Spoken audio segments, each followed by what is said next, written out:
both in the 19th century, when much of Pushkin's legacy was withheld from readers because of censorship, and in the Soviet period, when his reputation was highly politicized. The establishment of Pushkin's status as a national writer was anything but obvious and straightforward.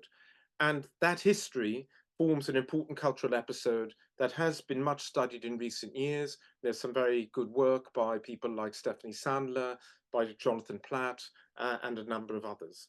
And I'm drawing on, particularly for the second part of this talk, I'm drawing on their research. So that said, since the 1920s, Alexander Pushkin has been Russia's most famous and popular classic writer, and he remains so to this day, at least in Russia. I think abroad, Dostoevsky and Tolstoy are more popular in translation, but certainly in Russia, Pushkin remains nomer один. His presence is ubiquitous in Russia in public squares, galleries, and libraries, and we shall see in the second half of this talk well, we'll look at some examples of his monumentalization. You can see here some graffiti, so a bit of popular adulation. Pushkin entered the colloquial language long ago, not only as a much memorized poet, but as a quasi-deity of a very domestic kind. Who will sweep the floor? Pushkin will. There you are. Who will take out the rubbish? Pushkin will. And of course, numerous phrases from his works, especially Evgeny Onegin, Krylate Fraze, pop up in daily life. Pushkin's life was rich in anecdote, struggle, and contest, as well as creative triumphs. His vivid personality was governed by contradictions. His whimsy, his playfulness, masked a serious intellect. His love of sexual escapade sat alongside depths of feeling given over to lasting and loyal friendships. His addiction to the gambling table overshadowed a man with a commercial sense of the worth of his talent, who pioneered the status of the writer as a professional in Russia. In that respect, even more than Nikolai Karamzin from the previous generation, Pushkin was the consummate man of letters and could do it all across a broad range of genres and forms. What did Pushkin achieve?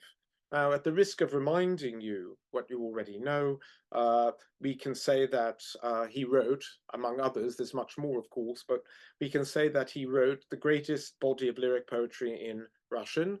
So there are over 600 lyric poems. He was the author of Evgeny Onegin, of course, a novel in verse that also gave us the Tchaikovsky opera. He was the author of 7 narrative poems, including Biedny Vsadnik, a troubling, complex meditation on Russian history and the impact of Peter the Great's modernization of the state on ordinary people. I've written a book about Biedny Vsadnik, by the way. It's still in print. And of course, he also wrote the less well-known Angelo, his version of Measure for Measure on the subject of clemency, milosierdia, and justice. His novel, The Captain's Daughter, about a peasant rebellion in the reign of Catherine the Great, is a real page-turner, and I remember fondly both a Malé Theatre production and a Royal Shakespeare Company production of Pushkin's highly experimental Boris Godunov, again a great national drama with a focus on the Shakespearean paranoia of a ruler whose illegitimate claim to the throne overwhelms his capacity to control circumstances. There is much more, including delightful and sometimes bawdy fairy tales, and he was a wonderful letter writer. Like Keats, Pushkin admired Shakespeare for that protean ability or chameleon-like ability to dissolve into others. And anyone who has read Boris Godunov or Mozart I Salieri, the source of Peter Schaffer's Amadeus, or Skupoi Ritzer, The Covetous Knight, about a miser, will appreciate the degree of psychological penetration he commanded. And of course, there is much prose, including many hundreds of highly enjoyable letters, as I said. They're often overlooked. It is practically an axiom of modern culture that literary peoples, a literary nation, must have a national writer, someone who from the Romantic period embodies the genius of the ordinary people in works of extraordinary individuality and universal implication.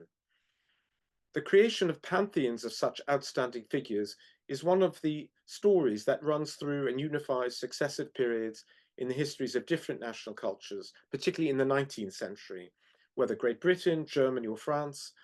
I'm not sure about the United States. Writers are born, but lasting reputations are made and contested in the public sphere, and the creation of a national genius depends on institutions, sometimes amateur societies, sometimes official and public, to encourage, spread, and confirm popular taste. And this is true in Russia as well. Sorry, my text has got a bit stuck. Here we go. It's true of Pushkin. So Pushkin is and remains Russia's national poet, fully the equivalent of a Shakespeare or Goethe in reputation and centrality. He is popular among a mass readership and elites, Western to Westernizers, Russian to Russian nationalists.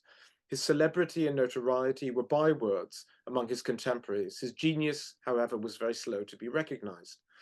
David Higgins, a literary historian, has argued in a piece on celebrity that politics and the rhetoric of genius, the eventual endpoint is the notion of genius as a celebrity, someone to whom one doffs one's hat, even if one doesn't bow down. So the story I'm going to tell is of how Pushkin became a national writer, how we move from the notoriety of his reputation, his lifetime, to that endpoint of genius. And it's full of unlikely twists and moments of intense politicization. So, having made some general comments about Pushkin's lasting achievements, looking at this list that you've got in front of you still on the screen, um, um, obviously his life is too rich to narrate in full, but I'm going to try to give an overview and pull out some anecdotes that give us a sense of how the man's personality permeated the minds of his contemporaries, well before the full scale of his artistic accomplishments became fully known. So this brief account of the shape of his career will, I hope, set us up to consider his literary afterlife, which became public property from the moment of his death to the belated start of his apotheosis in 1880, the year when Fyodor Dostoevsky, who was at the height of his fame and only a year before his own death, delivered an extraordinary speech to mark the unveiling of a first monument to Pushkin. In fact, it is the second monument in which Pushkin is represented. The speech is a landmark in Russian culture, both because it put forward views on Russia's identity as East or West, and because of the advocacy of Pushkin. In the final section, we'll talk about the cultural forces that finally succeeded in making Pushkin a national genius, fit for Soviet purpose. So this final part can be richly told in images as much as in words, and I hope you'll enjoy the slides. So let me begin by setting the context for Pushkin's career. To begin, and I think to begin with his early life and career reminds us of how truly strange it is that this sign of the aristocracy became championed as a national writer first in the 1930s, at a time of class warfare. So by the time of Pushkin's birth, his family had come down in the world and occupied the niche of impoverished gentry, selling off parts of their estates south of Moscow in order to settle debts or stay afloat in the city and at court. On his father's side, his family were of noble pedigree. His mother was the granddaughter of Abram Ganibal, one of the most famous figures at the court of Peter the Great, well known to you as the Tsar and Samidержavets, or Imperator, from 1692 to 1726. Gannibal's story was the stuff of legend, even in his own lifetime. An Abyssinian prince who was sold off at a slave auction in Constantinople, he was acquired for Peter the Great and shipped off to St. Petersburg. Gannibal, who was meant to serve his master as a blackamoor, proved to be exceptionally intelligent and gifted in mathematics and engineering. More than once, his great-grandson Pushkin will come to refer to his black ancestry in his writings. He will also, in his writings, call attention to the part that the Pushkin side of the family played in court intrigues and politics as part of his own self-image as a courtier. And you can see here there's a biography of here in the famous series Жизнь замечательных людей, which has a picture of Pushkin, or rather, I think accentuates the likeness to Pushkin. That's clearly not naturalistic, but you can see, and on the right, a very different sort of image from the westernized Gannibal. Now, Pushkin himself came of age just in the post-Napoleonic period, when Tsar Alexander I was championed as the liberator of Europe. We have a portrait here by Dorr, an English portraitist who was at court, and Pushkin, in fact, wrote a poem about him.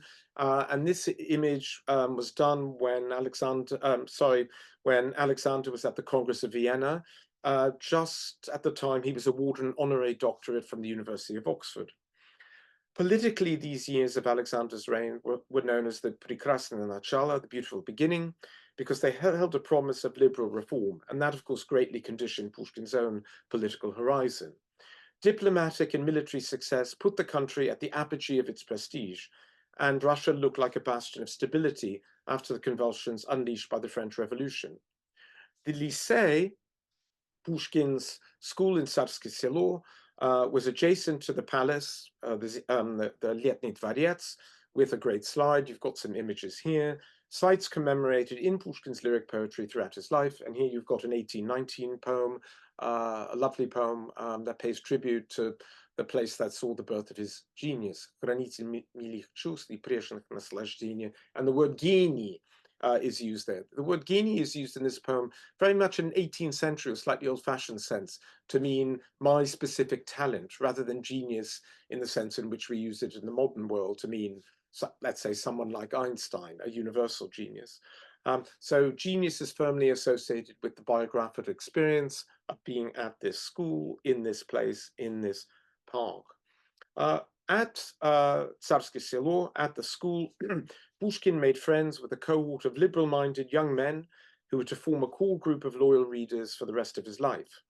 This private network of supporters would offer him comfort and encouragement during a life full of literary battles and personal tribulations. And he wrote a cycle of poems, I think there are 6, called the 19th October poems, in which he pays tribute to his friends, but also, as it were, keeps track of how they are all aging. So it's a sort of lyric biography of the group, deeply moving. His official literary debut as a poet occurred at a graduation ceremony at the Lyceum, when in the presence of the court and Gavrila Dzержavin, he recited a long poem of his own composition, full of affection and early romantic sentiments about Tsarsky Selo.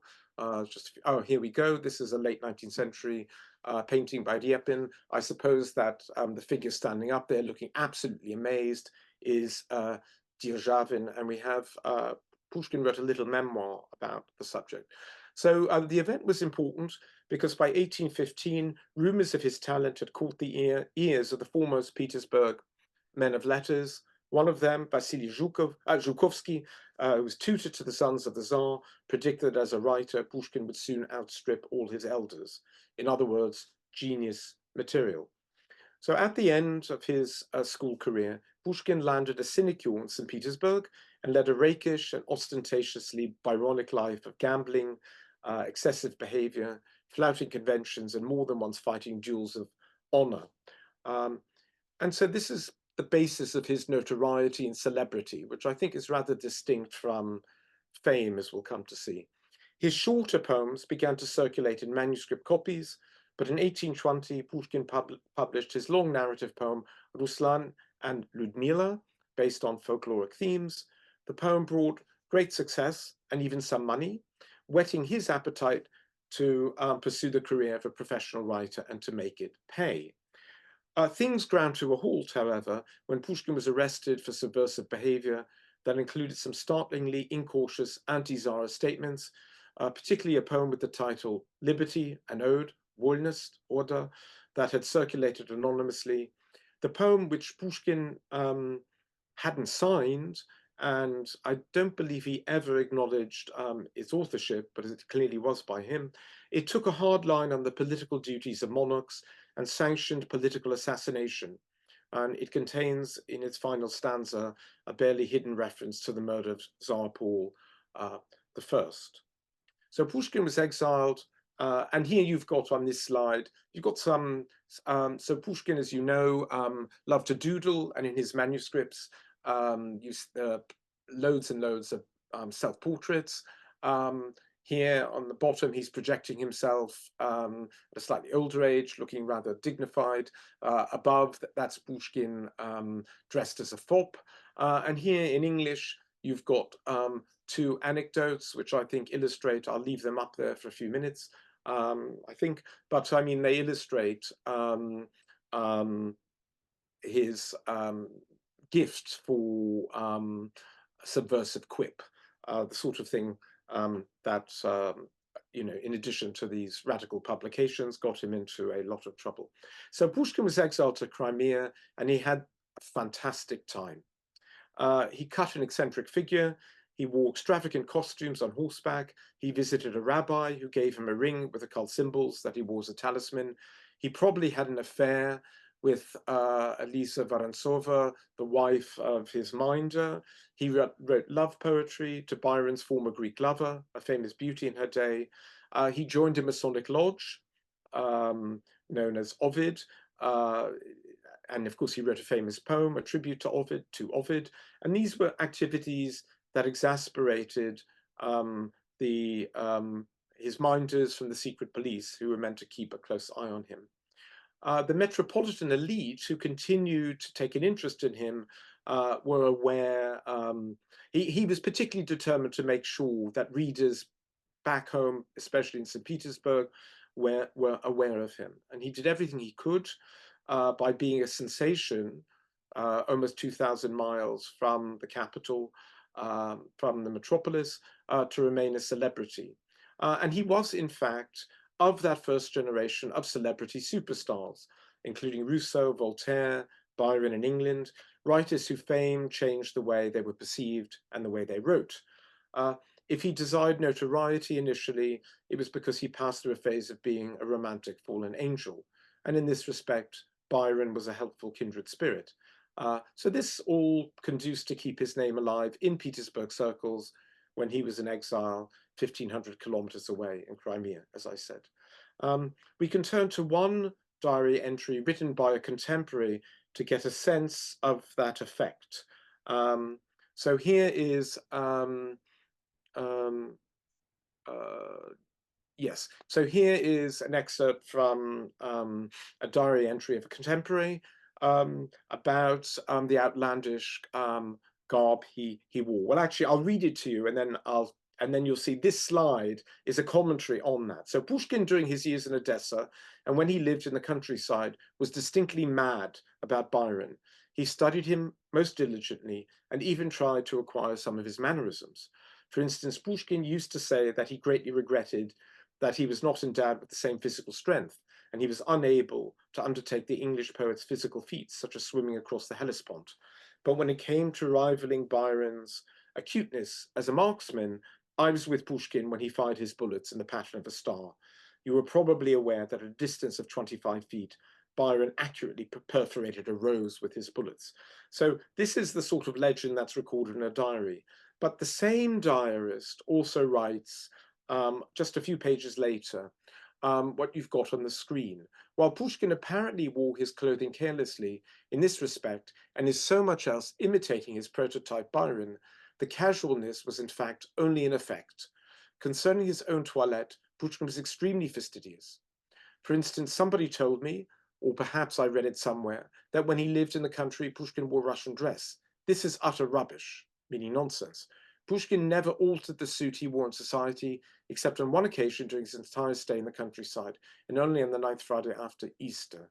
Pushkin visited the fair at Svetogorsk in his Russian red blouse with a strap for a belt, a straw hat and a staff brought from Odessa.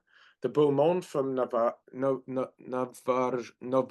not trying to pronounce it, was scandalized when they saw Pushkin in this garb. So it's much more of a mixed picture. And I think what this diarist wants to tell us, of course, is that Pushkin is engaging in an act of self-fashioning. He's very self-conscious about his image. Now, be that as it may, it wasn't only a matter of image. And here you have another diary entry, this one attributed to Markievicz, who writes about some of the poems that circulated and were attributed to Pushkin. He doesn't mention Gavriliada, a blasphemous poem, also written at this time, but he does say specifically Pushkin by 1820 had already become a celebrity. And I think this is, and because his poems make the rounds everywhere.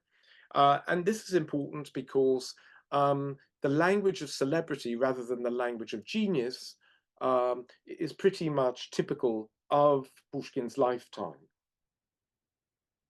The word genie is not used very much at all. Now, we know, and you're well aware, that on December the 14th, 1825, when the Decembrist rebellion took place, Pushkin was still in exile, although he had been moved closer to Moscow from Crimea. The coup failed, hundreds of Decembrists and their families were exiled to Siberia. Pushkin wrote a number of poems sent to them secretly, expressing solidarity and love. Other topical poems, however, caused great controversy among his admirers because they seemed to urge compromise with the new Tsar, Nicholas I. And in fact, Pushkin adopted a conciliatory position in the hope of persuading Nicholas to show clemency to the Decembrists, as they were known. This was to no avail, and 5 were hanged. So in 1826, Pushkin was pardoned by the new Tsar, Nicholas I, who invited the poet to an interview in the Hermitage. The contents of their conversation has been the subject of endless speculation, partly fueled by Pushkin himself, who dropped tantalizing hints. Nicholas I is alleged to have exclaimed after Pushkin left the room, "Now he is mine, Teper on moi." But of course, this is unverifiable. What is known, however, is that the Tsar, while he distanced himself from Pushkin, used the secret police, the third department, Tretий отдел, to keep Pushkin under constant surveillance. In 1834, the Tsar personally edited the manuscript of Medny Vsadnik and crossed out many of the lines he deemed to be unflattering to the monarchy, lines that are now canonical in the minds of all Russian readers. And it's interesting to note, and quite astonishing, that a full version of Medny Vsadnik, a classic text, was not available until the 1930s. So Pushkin is now back in metropolitan Russia, and he is about to enter, or he enters between 1827 and 1837, his final decade, a period of great productivity, unsettled personal circumstances, and increasingly desperate financial straits. By the end of this decade, Pushkin was well established as a literary critic as well as original writer. His reputation with the contemporary public peaked quite quickly as taste became less exclusive and favored fiction closer to pulp than high-quality literature. So it's very interesting to note that while the first chapter of Yevgeny Onegin sold reasonably well in about 600 copies, the next chapters, which were serialized, saw a very sharp falling off, 200, 300 copies maximum. So in fact, his sales, excuse me, his sales were quite mediocre.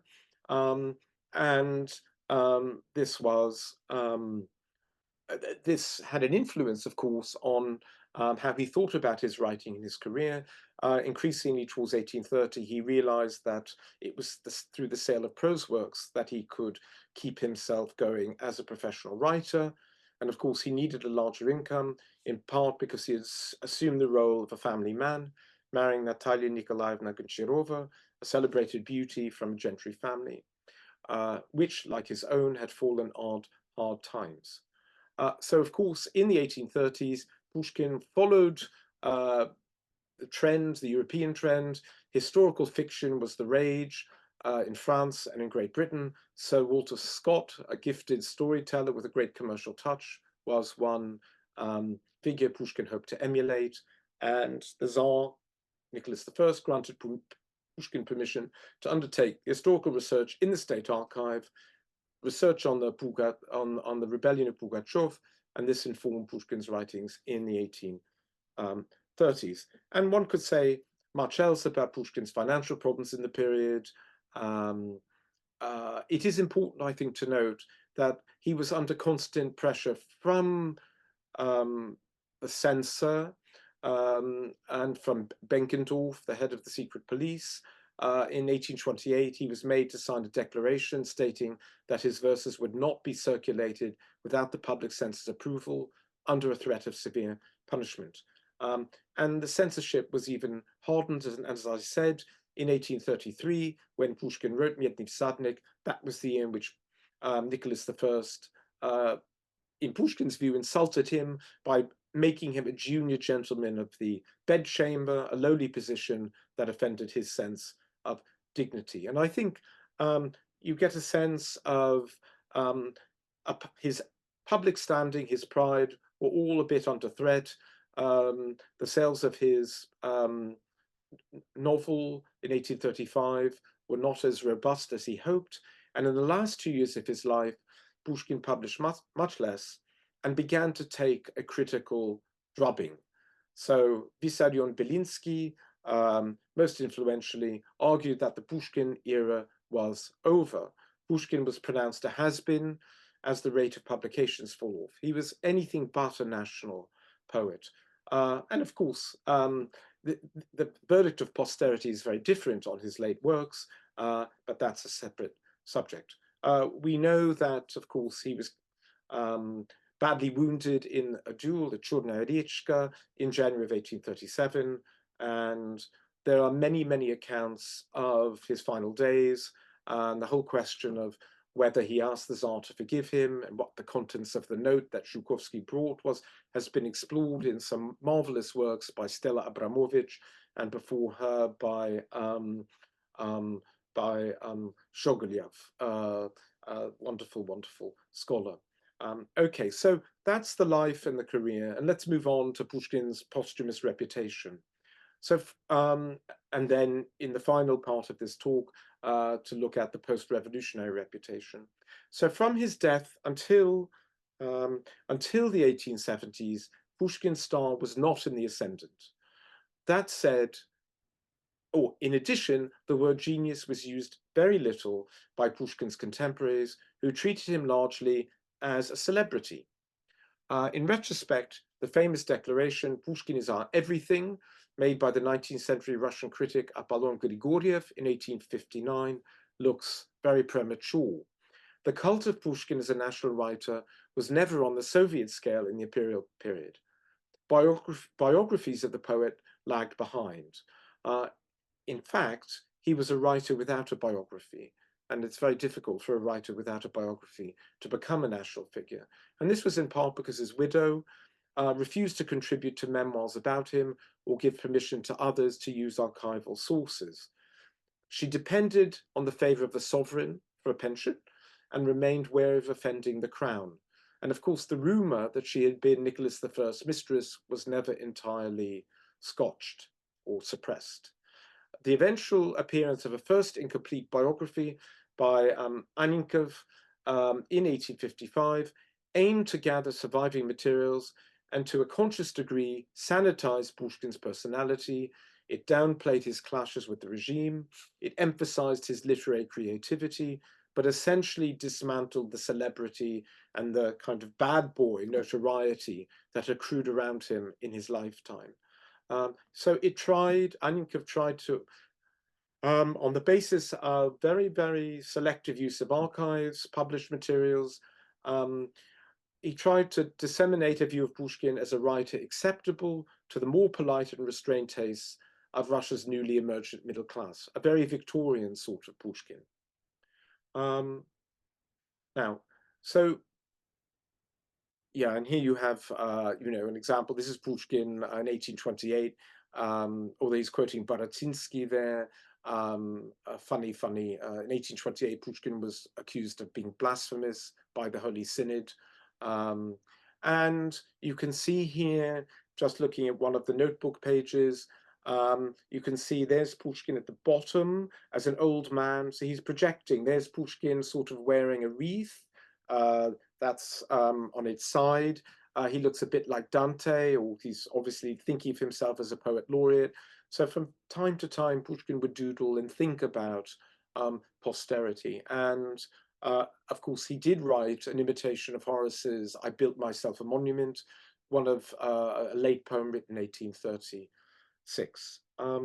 So Pushkin was interested in fame as a cultural phenomenon, and that makes sense given the fact that he came of age in the Napoleonic and post-Napoleonic period. One has only to read two of his greatest poems, Gheroi, the hero, and Polkovodets, the commander, to see Pushkin considering in poetry the reputations of Napoleon and the generals who fought in the Napoleonic Wars of his youth. And these poems reveal Pushkin's fascination with the taxonomy of fame, and they consider how unstable fame is, especially if it's based on popular opinion. The poems seem to conclude that only the judgment of history can be relied on to pass a verdict about a legacy, and that sometimes what he calls the elevating lie, высшее обман, or image, is perhaps more useful than the actual truth about a figure. The French historian Antoine Lilti distinguishes three kinds of notoriety that the public might bestow on an individual: reputation, celebrity, and glory, slava. Individuals acquire reputations amongst their peers in a particular social group. Reputations are contemporary and local. And I gave you a bit of evidence drawn from diaries, and there's much more anecdotage of that kind. They offer recognition for adherence to a set of shared values specific to the group in question. Celebrity lies in curiosity about a given individual amongst a much broader public. It implies no approval or admiration, but it feeds on an individual's singularity and particularity, rather than on any sense of value, moral or otherwise. And so this is what we have yet to see happening even in 19th century Russia, because Pushkin's reputation is so strictly controlled. And of course, I didn't say, but it's worth reminding you that many of Pushkin's works were not published in the imperial period, and they were certainly not published in his lifetime, and that Pushkin's archive was sealed or arrested by the gendarme immediately on his death. So that's a very, the state intervened immediately to control the publication of his works. So the control of Pushkin's reputation mattered from the very, very beginning, but also a tight, his personality, his image was also tightly maintained. And yet, as we saw, Pushkin had in his lifetime, of course, been singled out as a celebrity. And as I said, that mattered a lot to him, of course, because he had a very small readership. Russia did not yet have a mass reading public with whom he could establish a bond. So the special, that kind of special connection that makes readers rush out to buy your books. And his immediate readership were largely the friends of his youth and their circles, and rather limited to upper class, an aristocratic party, as they were sometimes called. Things will begin to change only from the mid only from the 1860s, and in fact, really only after the death of Belinsky. So we heard what Belinsky had to say in 1835 about Pushkin in his 11 brilliant articles about Pushkin, in which Belinsky summed up Pushkin's achievement. And it's a fascinating thing. I mean, the articles are very insightful as works of literary criticism. They're really substantial and intelligent. And it's interesting to think that Belinsky started them while Pushkin was still alive. So Belinsky was asserting the right of the critic, I think, to control literary opinion, even in the lifetime of a significant author. And this was, of course, because Belinsky took the view that art had to be ideological, it had to have a social purpose, and Pushkin's own writing did not suit his own tenets for what made good literature, his own dogma. So after Belinsky's death, from the 1850s and beyond, Pushkin's reputation became the battleground for ideological contest in the period when the Russian intelligentsia, that famous group, came into existence. From the mid-1850s, the intelligentsia following Belinsky deemed its cultural mission to be progressive. Pushkin seemed to concentrate and synthesize in his work all the contradictions that had come to polarize different groups, who split along a Slavophile westernizing axis. And this, in turn, was further complicated by differences between the nationalist programs held by the populists and the Slavophiles. So the Pushkin question became a battleground for these antagonisms. Reactionary Slavophiles targeted Pushkin as an offense to orthodoxy and a westernizer who, in their view, corroded the national heritage. Further insult was meted out from the radicals, who were just as anti-westernizing. They held that poets like Pushkin and Lermontov were of significance only for their own time, for the time in which they lived and worked. So his image was appropriated by both sides in disputes about the function of art. And the result was to alienate a generation of left-minded radicals and university students from the writer. Despite the devotion of individual writers to Pushkin, he was admired as a writer's writer by the likes of Turgenev and Tolstoy. He looked marginal with respect to contemporary national issues. For no one in the 1860s and 1870s, whether populist, radical, or Slavophile, did Pushkin represent an unassailable authority. Enter Dostoevsky. The 19th century across Europe was a great age of national literary festivals that crowned writers, and not just poets, as cultural lawgivers. Cultural memory was embodied in statues all across Europe. In 1840, Scotland celebrated the inauguration of the Scott Monument. If anyone's been to Edinburgh, they'll have seen the Scott Monument, which is enormous, it's vast, it's absolutely extraordinary. In 1840, Scotland celebrated the inauguration of the Scott Monument, and in 1871, there was the National Festival for Sir Walter Scott. In between, the Scots had a Burns celebration in 1859. In 1864, Britain celebrated Shakespeare. In 1870, a week after the Prussian army besieged Paris, an open-air statue of Voltaire was erected. And by the way, there's a whole scandal going on about a Voltaire statue now that was pulled off its monument by a crowd about 4 years ago and has now been restored and is being put back on the plinth, but in a different place. So statues, not only in, statues of national writers can still be very highly politicized. In 1878, the year of the Universal Exhibition, commemoration of Voltaire, whose heart had been presented to the Emperor Louis Napoleon in 1864, were orchestrated amidst fierce debates on the role of religion in national life, the economic structure of the state, and the meaning of citizenship.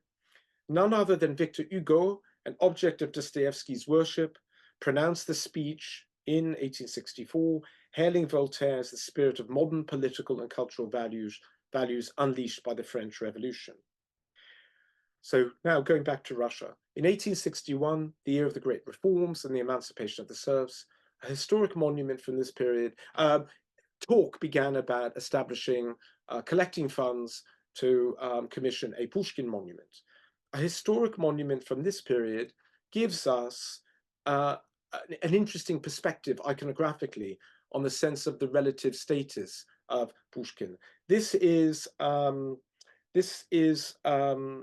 monument that was unveiled to commemorate the 1000th anniversary of the Rurikid dynasty, and you can see here, I don't know where the point, yeah, this probably works. There's Pushkin at the bottom. I forget, that's not Dostoevsky, it looks like Dostoevsky, I forget who that is. So this monument was in Novgorod to mark the 1000th anniversary, and this is the first known statue, public statue of Pushkin. Now, I've also put here a quote dating to 1918 by Tavarish Dyoshev. Just look at our disgrace, one czar and monarch after the next. How much precious metal is lost on this? So he was not a fan of this statue. Okay, so this is almost 20 years before the Pushkin monument in Moscow. But in the same year, a group of Pushkin's friends, those who were still alive, they initiated a plan to erect a statue of Pushkin, and that dream was only realized about 18 years later. And this was here you have a contemporary lithograph showing you, there's the statue sort of looming over the horizon, absolutely enormous. And in the foreground and everywhere, there's an absolutely enormous crowd. And this captures the unveiling of the statue at the Pushkin Festival held in Moscow in June of 1880. Turgenev spoke on the 7th of June. So the 7th of June was yesterday, I think. So that's another nice little coincidence.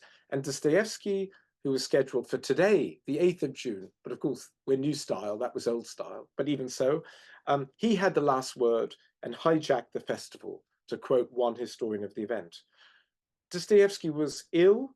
He was exhausted from public readings. He had been giving up excerpts from Bratya Karamazovi, Brothers Karamazov, and he was irritated by a huge amount of backstage intrigue and attempts to ban him from speaking by a more liberal westernizing faction. But Dostoevsky's speech, of course, represented a watershed in Russian culture, but also very much in the Pushkin story, because it was this speech that first proclaimed to the world and his own country that Pushkin was Russia's national genius, because he was, quote, a unique manifestation of the Russian spirit. So the speech celebrated both Pushkin's universality and his Russianness. Um, as the culmination of 30 years of argument about the Pushkin's legacy, which I'd sort of distilled for you, starting from the 1850s, well, really from Belinsky, 40, Belinsky, then, the art for art controversy, then the criticism of the radicals, the criticism of the Slavophiles. So as the culmination of this long period in which Pushkin was in the cold, Dostoevsky's speech was an apotheosis. It put Pushkin it made Pushkin a cultural icon of national genius and was quite a sensation. This speech, and many of you will, of course, the Russians among you or the Muscovites among you will know the statue. The speech is a complex statement. It's built on contradictions and paradoxes, lofty ideals and prejudices, and therefore it's pure Dostoevsky. And we can only dwell on it very briefly because it would require a separate lecture.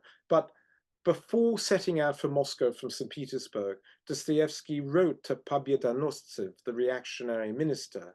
He said, "I'll be going not for pleasure, but perhaps even for downright unpleasantness.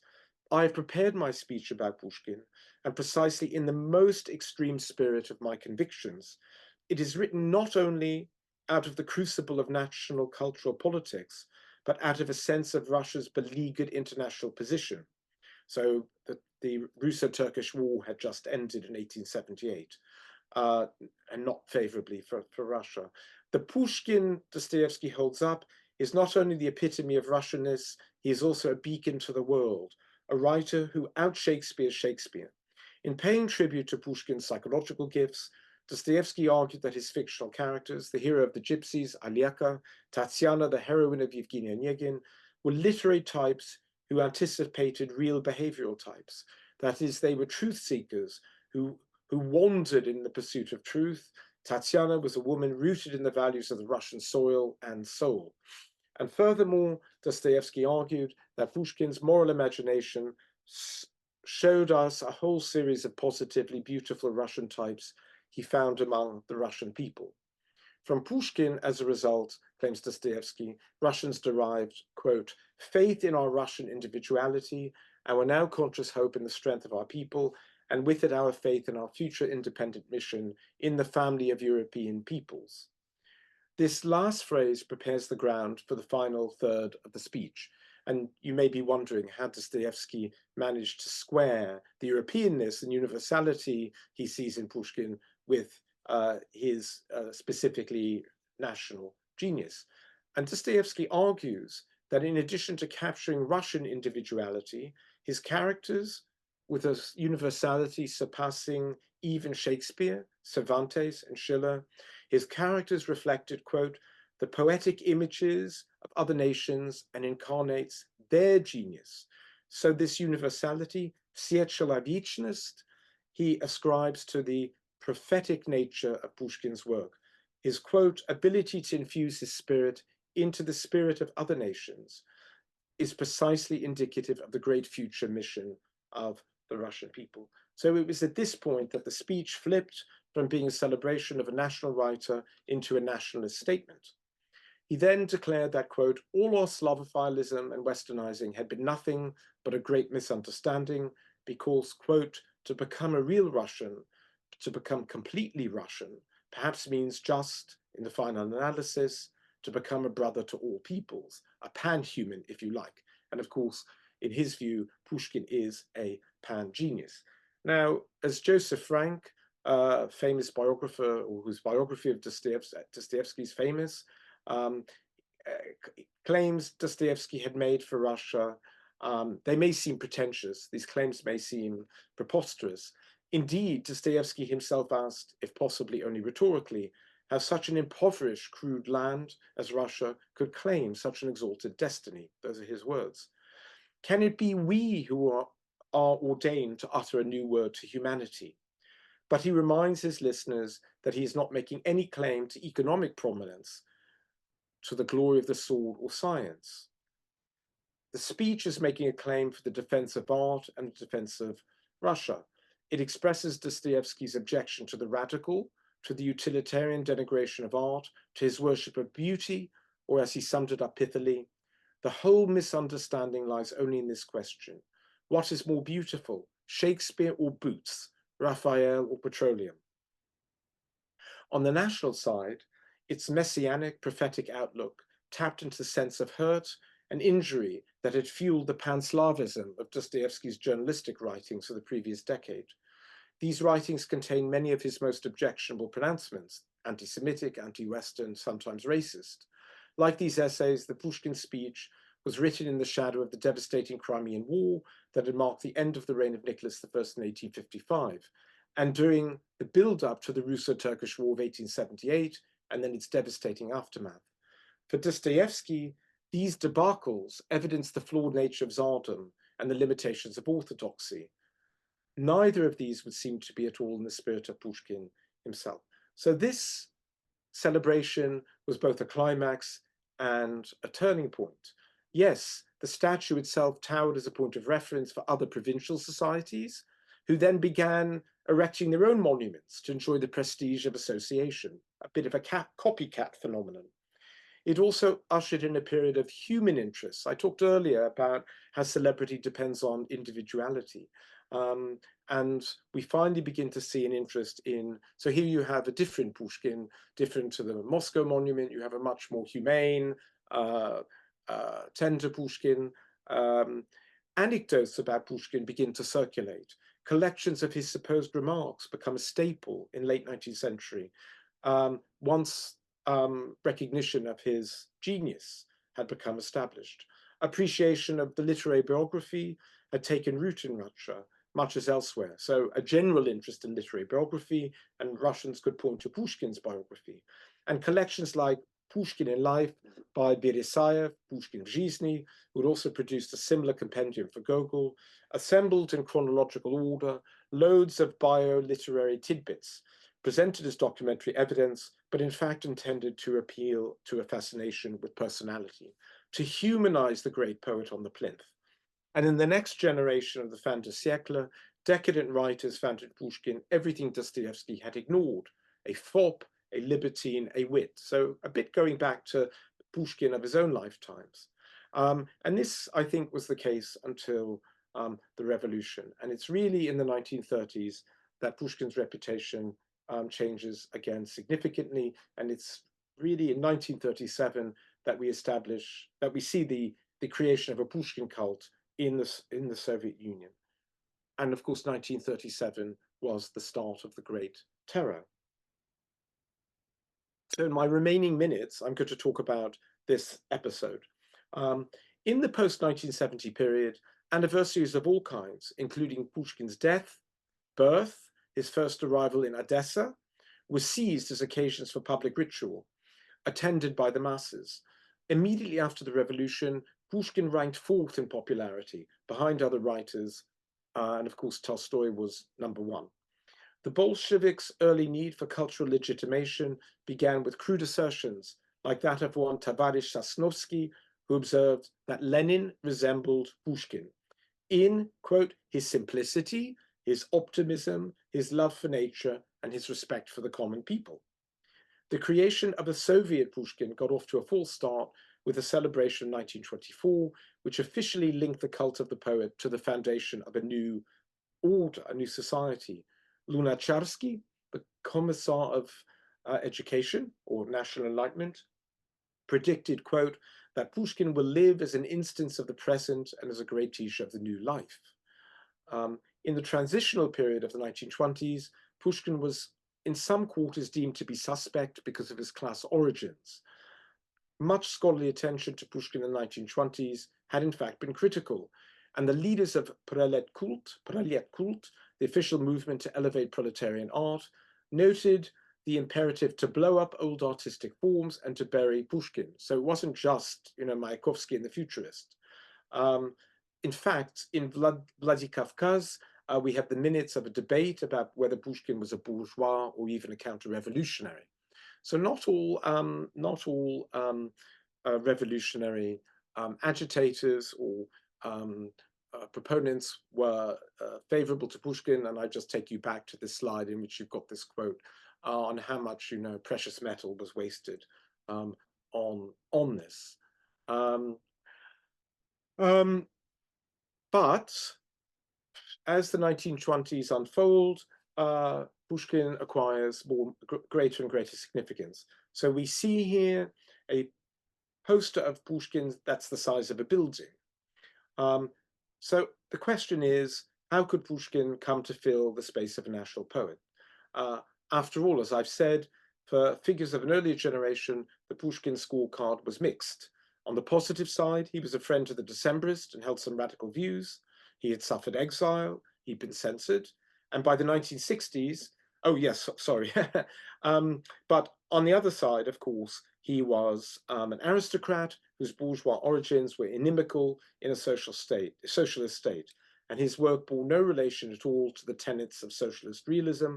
His morals were dubious, the Bolsheviks were very puritanical and prudish, and of course Dostoevsky's famous speech was a further strike against Pushkin because, as is well known, the Bolsheviks did not like Dostoevsky, starting with Gorky, who sort of enshrined a hostility to Dostoevsky.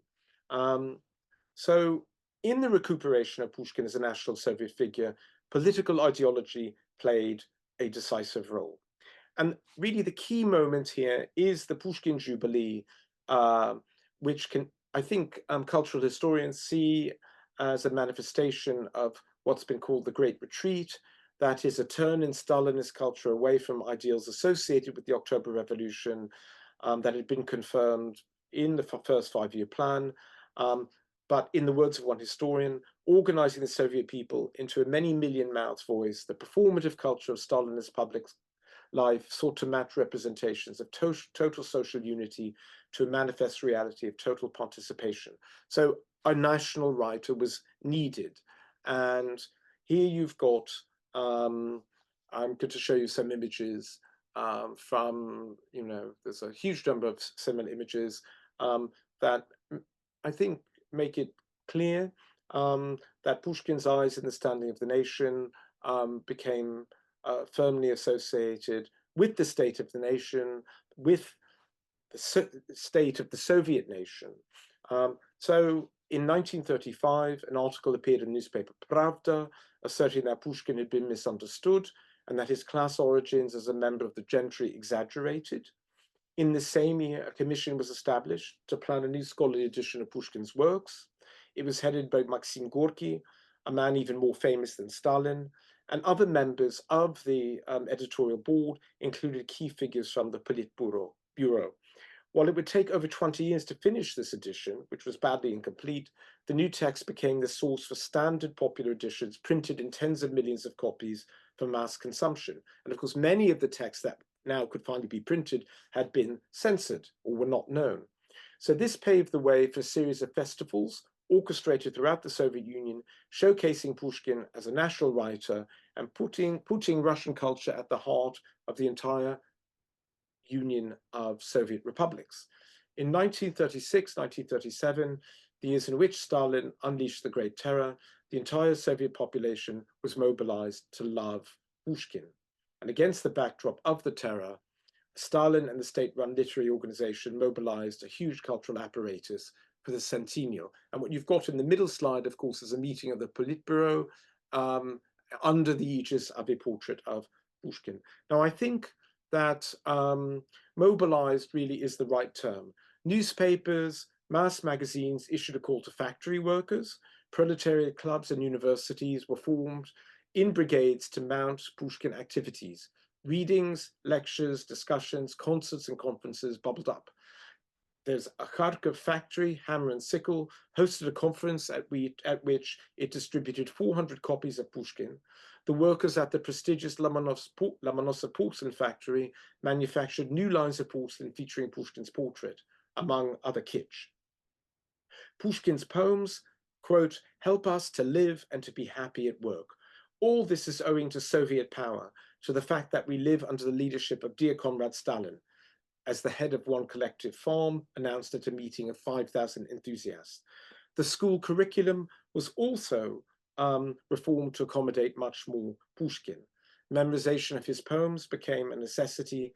Amateur musicals and theatricals proliferated in huge numbers, and his image dominated workplaces, including factory shop floors, parks, and municipal buildings. I was going to, and here you have quite remarkably an engraving that was done. And here is Stalin sitting in the Bolshoi Theater. So Pushkin, the Central Committee of the Communist Party, had already hailed Pushkin as the creator of everything Russian. His portrait hung in a row alongside pictures of Marx, Lenin, Stalin, other members of Politburo at that meeting. And here you have Stalin in his box at a meeting with Molotov and others at a meeting in the Bolshoi Theater, a celebration, a kind of climax. Okay, so any uncertainty about Pushkin that had lingered from the 19th century had been dispelled. Here we have, so just to give you, here we have Pushkin. It looks as though it's almost a bit like, you know, a Bible. And Pushkin was the best-selling author in the Soviet Union by the end of 1937. In that year alone, 12.5 million copies of his works were printed. And of course, there were thousands of lectures, celebrations, and many, many other things. Now, I want to finish in 1 minute. And so I'll just conclude by showing you a few more slides that I think take the story a bit further. Here we have a proletarian Pushkin. Here we have an association of Pushkin and Lenin, icons of a new Soviet order. You can see how similar the style of the statuary is. Over 220 statues of Pushkin were erected in the Soviet period all over the country. And here you have a small sample. Really quite interesting. And one of my favorites is this. So here you have a statue of Pushkin, behind which is a poster. It says Park Pushkina. Novosibirske passagery metro ездит бесплатно за стихи Pushkina. So basically, you could ride for free if you had memorized 2 lines, and instead of putting in a jeton or a ticket, you recited 2 lines, they would let you pass. Quite extraordinary. And here we have Pushkin, Nash и всё. So Apollon Grigorьev's line, which really I think meant very little in 1859, of course is assimilated as a very familiar sort of sentiment. Here we have, of course, a very famous statue. What's really interesting, of course, is this is 1957, and just look how static the iconography of Pushkin is. So once the image is formed, it pretty much stays the same until the end of Soviet power. Now, Pushkin, of course, is appropriated by every Tsar, or has some relationship with every Tsar. So here you have I'll not make a comment on it, but you can see it for what it is. There's Pushkin looking very much like a sort of, I don't know, a minister or businessman, befriended by current president. But actually, during the period of perestroika, we finally see a thaw, and Pushkin is a cool dude. So here he is in the perestroika of the 1990s. Bang, bang. I didn't bring any slides from the film Bakkenbardi, in which Pushkin is punk, but here you have the hipster Pushkin, right? And there's the Moika Canal. And this is really great. Here are 2 actors dressed up as Pushkin and Lenin, and they're acting out a duel. Pushkin и Lenin подрались на Красной площади. So this is, sort of very charming, but at the same time, interesting appropriation of Pushkin and assimilation of him as a post-Soviet icon. And sadly, it's a sad note on which to end, but I felt it important, of course, to say that in Ukraine, the cancellation of Russian culture does include the cancellation of Pushkin, and many statues have been toppled. And here we have a few very, very sad examples, indeed.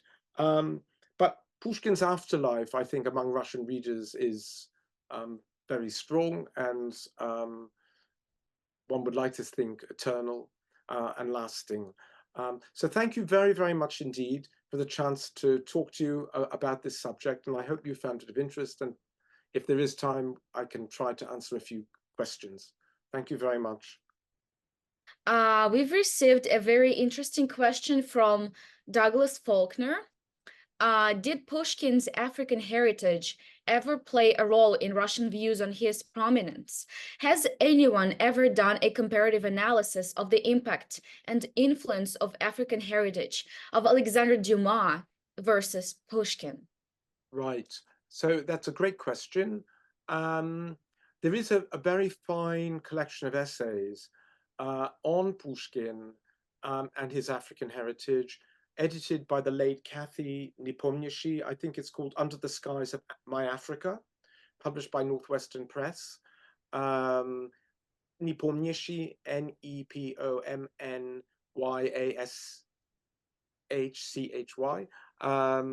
And I think that actually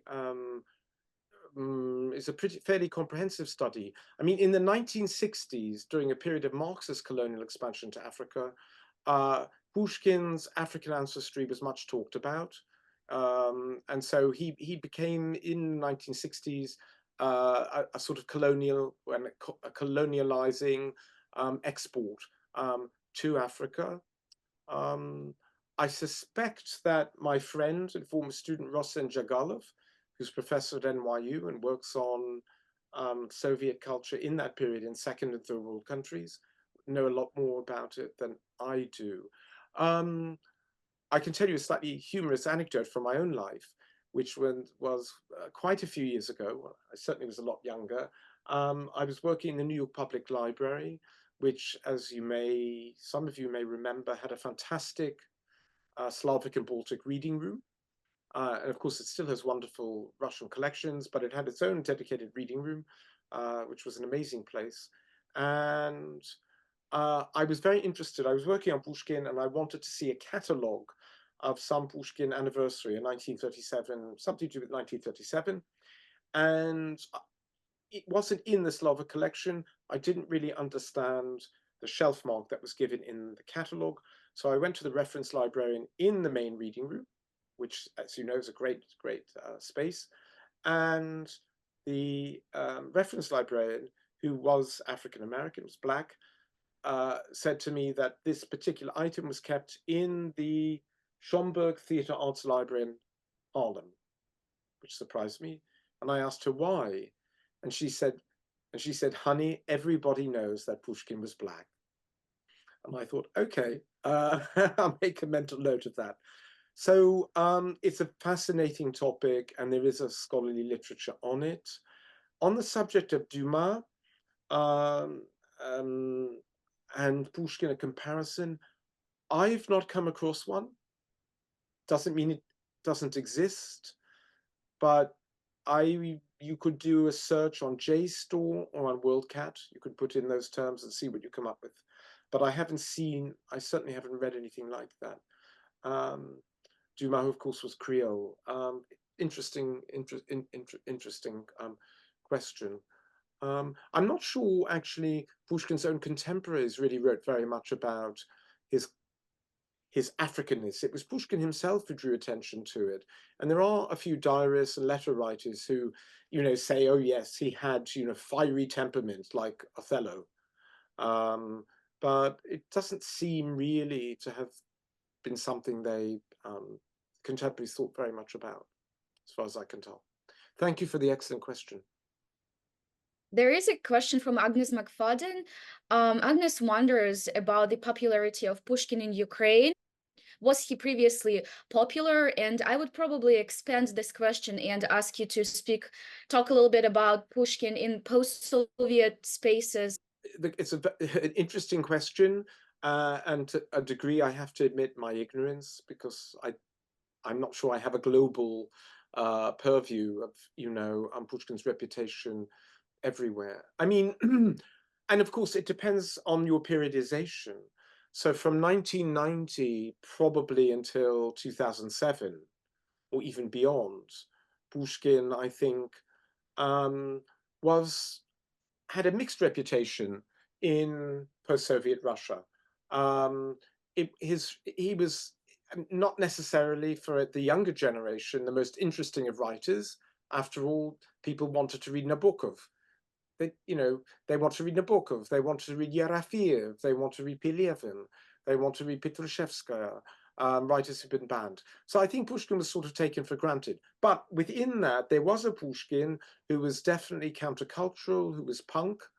I mean, I think you can see among writers who were formed in that generation, even people like Brigov, Pushkin remains an important figure. Brodsky in The Emigre, Brodsky talked very little about Pushkin, which is interesting. And I think that probably is a complex question there. But of course, there's the whole emigre history as well, going back to the 1930s. And of course, there you have writers like Tsvetaeva and Nabokov worshipping Pushkin.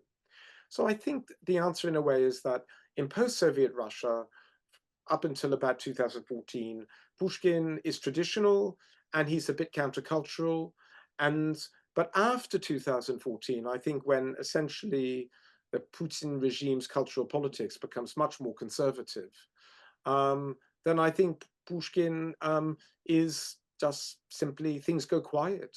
He's sort of assimilated, or there's nothing new there. And Pushkin studies itself seems to me actually not very, to have got a bit stuck, as it were. I think globally, so I think I would say that what holds for metropolitan Russia probably holds for the rest of the country. That was true in Ukraine as well. I think Pushkin had his readers throughout the post-Soviet period. And I should use that. I think that piece of graffiti I showed at the very beginning was from Ukraine, and actually Pushkin shooting, I think, is also Ukrainian. Interesting. Sasha, Mutsiba Lubim, whatever. So Russophone, not written in Ukrainian, but I think it from Ukraine.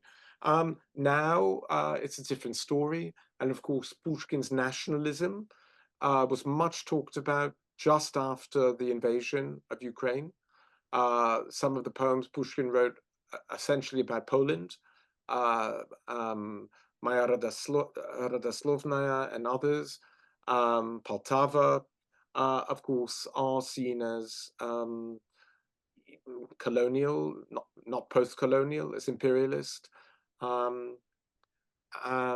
So uncomfortable. I think when it comes to the rest of the world, just thinking about Europe and Britain and America, I mean, Pushkin is known, but the translations have not actually done him a great service, even though there are some very good translations. So it's not always evident to people what the fuss is all about. I remember being at a dinner in London about 10 years ago, and I was seated next to a quite well-known Russian political scientist. And at the time, she was married to a very well-known British sociologist. And she said to me, explain to, I won't give his name, but explain to my husband why Pushkin is, what's great about Pushkin. And I said, well, what did you do it? You're Russian. But anyway, I can't remember what happened after that, except that the next time I saw her, I said, are you still Lady whatever? I said, oh yes, the last time I met you, you were Lady X, because her husband was a knight, and I was unaware that they got divorced, so that was extremely awkward. But I think the answer to the question is that, well, I hope I've answered the question, and I think that Pushkin's reputation remains in the shadow a bit of the 19th century prose writers, but some very good translations in English. Yevgeny Onegin is well known above all, but it is a narrative. I'm thinking of writing another book about Pushkin. I've written a few, and I talked to my publisher who seemed very interested. So that was an encouraging sign to me. We'll see what happens. It's a popular opinion that Pushkin basically invented modern Russian language. To what extent do you think it's true? I think this might be reasons why Pushkin is such a national hero. Yeah. So I was asked this question in 1999 by a BBC journalist who recorded an interview with me. And she asked me exactly this question. And I said, he didn't. And she stopped the tape and said, you can't say that. I said, why not? And she said, because everybody knows he did. And I said, but he didn't. So I think, as you said at the beginning, Anastasia, one of my areas of expertise is the 18th century. And I work a lot on 18th century literature. There is a very large literature, and that's a period that was full of experimentation with the literary language. And debates about the literary language go all the way up to Pushkin's youth. So Karamzin, Admiral Shishkov, there are different literary societies that debate whether the language should be based on the French, it should be more the vernacular, or should it be based on the Slavonic? Should it be more nationalist, and so on? So I don't think Pushkin didn't invent the literary language. However, he did use Russian with particular elegance and grace. There are other poets in the period who also write extremely beautifully, but he had I think, just a unique linguistic gift. I don't think there's any disputing that. And so flexibility and elegance and smoothness. He was trained, in French stylistics, and he understood how to apply it to the Russian language. But when you say you think that Pushkin's fame may derive from this perception, I think actually Pushkin himself did a little bit to encourage that perception. There's a famous article, or it's a brief article, in which he writes about Derzhavin, and he says Derzhavin wrote in a barbaric style. Barbaric. So he really sets a great distance between his own generation and the earlier generation. I think from the viewpoint of a historical linguist, if you were studying the history of the language, which is what some of my scholarly colleagues do, you would say he didn't invent the language. Now, I guess this is live, so you can't punish me, but I was punished by that BBC interviewer, and my broadcast went out at 3 in. Well, this is a safe space, so So I was given the graveyard slot, as it were. Yeah. So anyway, yeah. thank you. Yes, that's also a very, very good question. Did Pushkin invent literary Russian? And I think the answer is 60, 70% no, but 30, 40% yes. He took it to a new level. The last question is about Pushkin's archives. You mentioned it was sealed immediately upon his death. When was it unsealed? Where do modern researchers work? A wonderful question. So, so, ah, so I think the binary sealed, unsealed doesn't work entirely, in the sense that his archive was sealed. It was literally put under seal. All his papers were gathered by the gendarme in 1837 and taken away. And then Zhukovsky was asked by Nicholas I to make an inventory and to inspect the papers, and then to produce an edition of Pushkin. And the edition itself is a curiosity. It's of great interest historically, but it's useless. It's full of invented lines, re-editings, rewordings. It's not usable. I think the archive itself remained an imperial possession. It wasn't returned to the family, and it wasn't much used or worked on until after the revolution, when the new literary institutes were formed, and IRLI, Institute Русской Литературы, was formed, I suppose, in the 1920s. Pushkinsky Dom was formed, and almost all the materials were transferred there. And so really from that period on, anyone who wanted to work on Pushkin's manuscripts had to consult, had to work in Pushkinsky Dom. Now, in my life as a researcher, I worked in Pushkinsky Dom quite a lot, and that's a separate story. But certainly in the early 2000s, there was a wonderful space in Pushkinsky Dom called Pushkinsky Kabinet, and any scholar who went could use the Kartoteka, the card catalog. They didn't rely very much on the computerized catalog, and the card catalog contained, it was a pretty encyclopedic record of everything that had been written about Pushkin. And it was, you know, polyglot, so of course many languages, so that the researcher could go. So what I would say is that in the 20th century, from 1937, a team was founded at Pushkinsky Dom to produce a new edition of Pushkin, to produce scholarship on Pushkin. So there was a whole set of salaried researchers at Pushkinsky Dom who did this for their living. I think it was very, and I remember working in the Pushkin's, in the archive in the early 90s. And Vadim Vatsuro, who at the time was the editor of a new edition, was sitting next to me in the archive, and he was working with a facsimile of a manuscript. Even he wasn't allowed to use the actual manuscripts, which I was told are in a safe in the Kremlin. But they're obviously very, very good copies. Now, the other thing that's really important, so one of my books, Pushkin's Lyric Intelligence, devotes a lot of space to Pushkin's library and his reading. You know, we think of Pushkin as a very active sort of person. In fact, he was also incredibly bookish. He was really bookish and very learned and read a lot. He had lots of ideas. So I was very interested in thinking about how his reading influenced, you know, or tracing his ideas in his works to some of his reading and looking at his profile, his intellectual profile, especially in the poetry. And a lot of his books are in Pushkinsky Dom in a special facility, in a separate area.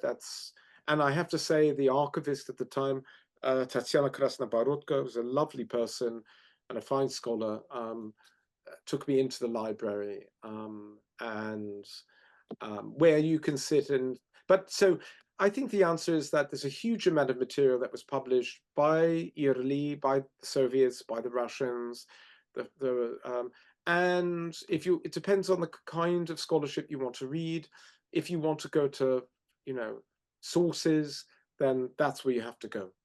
But the other thing is that in '92, when the Soviet Union collapsed, and I was working on Pushkin at that time, I remember seeing a number of people coming through. There was a lot of chatter, and that had to do with the publication of a facsimile edition of Pushkin's notebooks.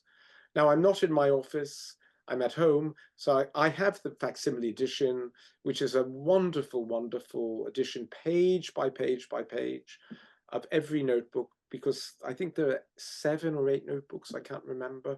They're big, and Pushkin, that's what he used, and that's his kind of laboratory for his creative work. So those notebooks are in Pushkinsky Dom, I think, but the facsimile is life-sized, and it's done magnificently. It was underwritten. The patron of the project was the then Prince of Wales, and it was a joint project of Pushkinsky Dom and a British publisher. They did a wonderful job. So that's a really important resource.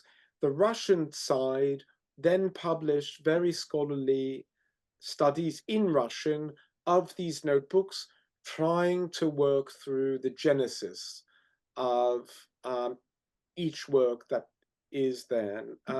There's still more work to be done.